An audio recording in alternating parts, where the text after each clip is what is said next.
उत्तर प्रदेश में बहुजन समाजवादी पार्टी बिना किसी गठबंधन के अकेले ही मैदान में है। सियासी आंकड़ों पर गौर करें तो बसपा की अकेले की मौजूदगी ने कई सीटों पर त्रिकोणीय मुकाबला बना दिया है। इसके अलावा उत्तर प्रदेश में एक दिलचस्प सियासी समीकरण भी दिखाई देता है और वह समीकरण यह है कि बसपा की स्थिति यहाँ भाजपा की चाल पर निर्भर करती है। जब जब उत्तर प्रदेश में बीजेपी ऊपर उठती है तब तक बीएसपी का ग्राफ गिरता है और जब जब बीएसपी का ग्राफ बढ़ता है तब तब बीजेपी का ग्राफ नीचे आता है।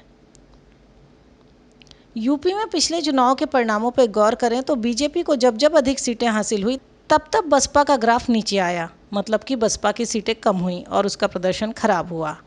2009 में बीएसपी ने लोकसभा के चुनाव में 20 सीटें हासिल करी। बीजेपी को 2009 में 10 सीटें मिली, लेकिन 2014 के चुनाव में बीजेपी ने तेजी से वापसी करी। तब बसपा को यूपी की 80 में से एक भी सीट नहीं मिली। बीजेपी ने 80 में से 71 सीटों पर जीत हासिल करी। इसके बाद 2019 में हुए चुनाव में बसपा के प्रदर्शन में थोड़ा सुधार देखने को मिला। उसे 10 सीटों पर जीत मिली तो बीजेपी की सीटों की संख्या कम हो गई। उसे 9 सीटों का नुकसान हुआ, मतलब बीजेपी को 62 सीट ही मिली। ऐसे में राजनीतिक विश्लेषकों का कहना है कि अब 2024 के आम चुनाव बीएसपी के लिए बहुत खास हैं, क्योंकि ये बीएसपी के लिए वजूद की लड़ाई है।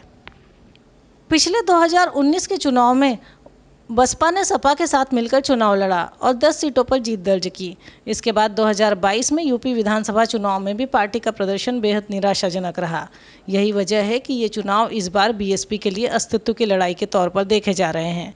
बात करें बीएसपी के वोट प्रतिशत की तो यूपी में बीएसपी प्रमुख मायावती 4 बार मुख्यमंत्री रह चुकी हैं। बसपा ने साल 2009 में 27% से ज़्यादा वोट शेयर हासिल किया था। उसके 20 सांसद लोकसभा भी पहुंचे थे।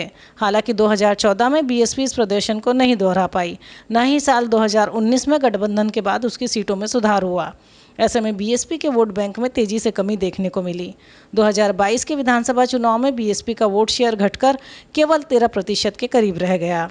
इसलिए कहा जा रहा है कि 2024 का चुनाव बीएसपी के लिए अस्तित्व की लड़ाई है।